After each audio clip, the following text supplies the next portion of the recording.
Do you remember the stories about the Babylonian army coming to attack Jerusalem? The story of today is about that time again. Do you see the soldiers coming? In the city Jerusalem lives a young man. His name is Daniel. God has given so many warnings to the people, but the people ignore God's warnings. That is why God allows the enemies to come. Daniel and all the other people are trapped in the city. The Lord allows the Babylonians to take the city. The soldiers destroy the whole city. They even plunder the temple of God. They take golden articles with them back to Babylon. The Babylonians also take away a lot of people, especially from the royal family. Among them is Daniel. After a long trip, they arrive in Babylon.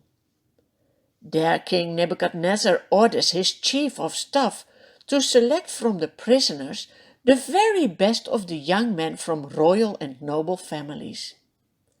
They have to be strong, healthy, good-looking and clever.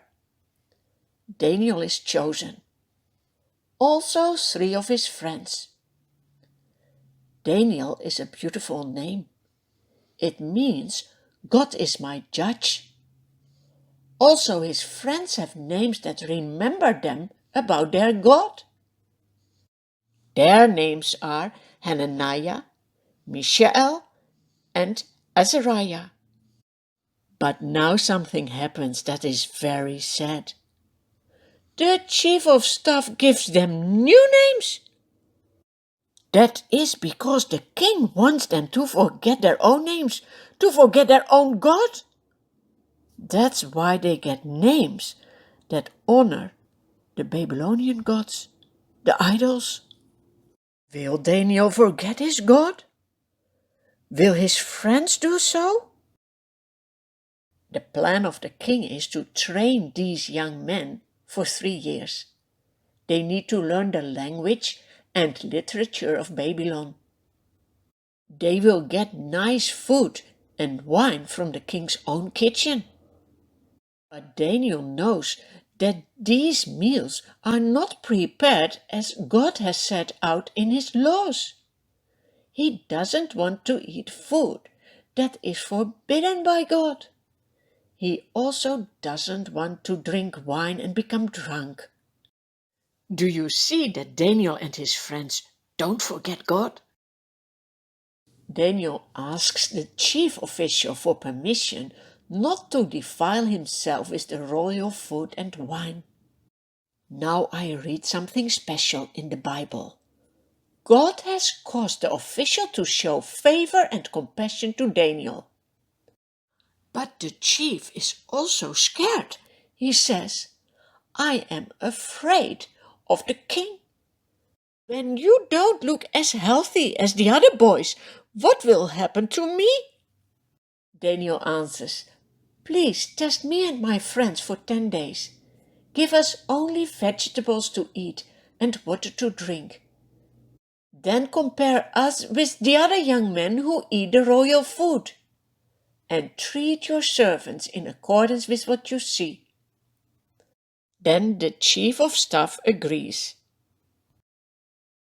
So for 10 days Daniel and his friends are only eating vegetables and drinking water, while the others are eating the king's food and drinking wine. At the end of the 10 days, Daniel and his friends are healthier and better nourished than the rest. So from that day on, Daniel and his friends are allowed to continue on their diet.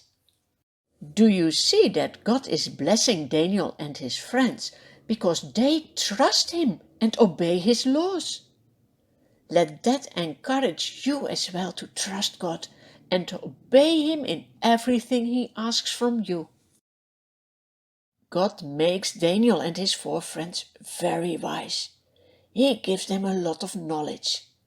Daniel can understand visions and dreams. At the end of the 3 years of training, the chief of staff has to present all the young men to King Nebuchadnezzar.